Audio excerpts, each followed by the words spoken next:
Hey there, this is Wayne with Tri-County Locksmith Service, and today this is the ultimate guide to drill bits. I've been looking for drill bits online, I've been looking for good bits, and it's taken almost a year to get to the point where I'm at now, to where I found what drill bits work for what application and why. Because there's so much information online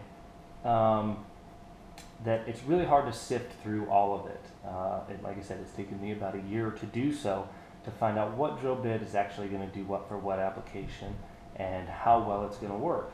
Everybody's got some kind of different drill bit. DeWalt's got them, Milwaukee's got them. There's a whole big long list at the big box store of drill bits, and some of them are junk, some of them are okay. But really, if you want a good quality bit, you're going to be ordering something from an industrial warehouse that specializes in drill bits, and they'll be the ones that offer you the most information. That's how I got to where I'm at now. Couple of notes for this video. I went online and saw a lot of blogs and a lot of different people and a lot of machinists. I figure machinists work with metal all the time. They should know what the best steel is and what the best drill bits are. And every single one of them says that HSS, high-speed steel, is the best drill bit there is. You don't need all this titanium coating, it just wears off. You don't need all the cobalt and everything else. Well, it turns out that I found this web page here, this Cutting Tools Inc., and M1 is considered an HSS, M2 is considered an HSS, M7, M50, and M35. Then you have your cobalt steels up here, and even your cobalt, your super cobalts, are still considered an HSS. They're just different forms and different chemical combinations on what does what. So some are a little bit harder, they're meant for drill presses, and some are a little bit more flexible, but they're not quite as hard, so they're not going to cut as well for as long. But the basic term HSS is such a broad term, nobody has broke it down scientifically to actually figure out what all that means. And that's what I've done here. In order to cut metal or understand any of the different metal cutting aspects, you have to understand the Rockwell hardness scale. One of the biggest things that I want to say about this video is the HRC numbers on here are just estimates. They're just numbers that I got offline. They were the most reliable numbers that I kept seeing pop up over and over again under the different types of materials. So please don't leave any comments about, well, it's 1 point this way or 1 point that way. That's not the point. Just the different type of steel you have can vary quite tremendously. So what are you going to be cutting? You got mild steel, regular steel. There's a ton of videos out there that are going to drill a grade 8 bolt, and grade 8 bolts are hardened bolts. They're supposed to be really, really great. At a HRC rating of 33 to 39, that's not really that impressive at all. High grade tool steel, wrenches, hammers, stuff like that, you're going to be up in the 54 to 58 range. That's going to be where this video is really concentrating on. When we get up a common leaf spring steel or spring steel, you're going to be up there in the 58 to 62 range.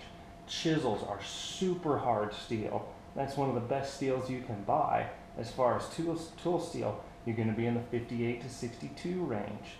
Stainless steel is super hard as well. That gets into the 58 to 62 range. Hard plate. A hard plate is an anti-drill plate. Its sole purpose is to stop drill bits.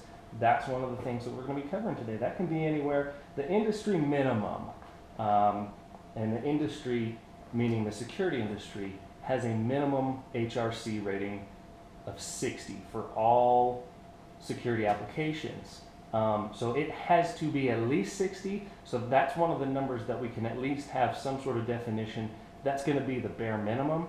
And then it'll go up to there. I've found some research, and some of it goes all the way up to 72. They add carbide flakes and chips and other things into it to increase that hardness. Here's some of the Rockwell hardness scales for HSS. Your tool steels, like we went over there, for drill bits, a drill bit hardness is going to be 63 to 65. And then cobalt drill bits are the new big thing. They're actually getting really, really popular. A lot of discussion online is, do I go HSS or do I go Cobalt? Well, if you go by this right here, it says that Cobalt, their Cobalt bits, is still considered a super HSS bit. So it's really, really confusing. M3 HSS 5% Cobalt was what I got off of this website right here. They're saying that's going to be a 65 to 67, and the M42 Super Cobalt is going to be right around that same range. So that's a whole lot of information to take in.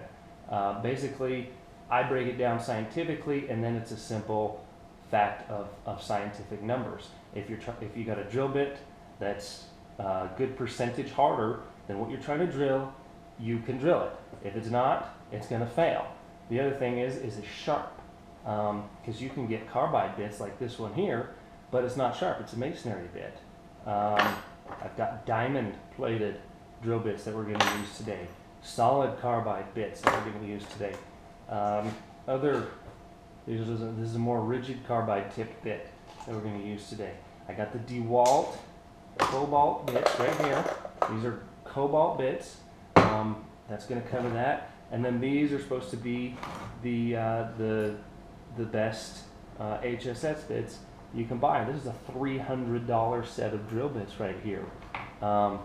This is as good as it's going to get for HSS.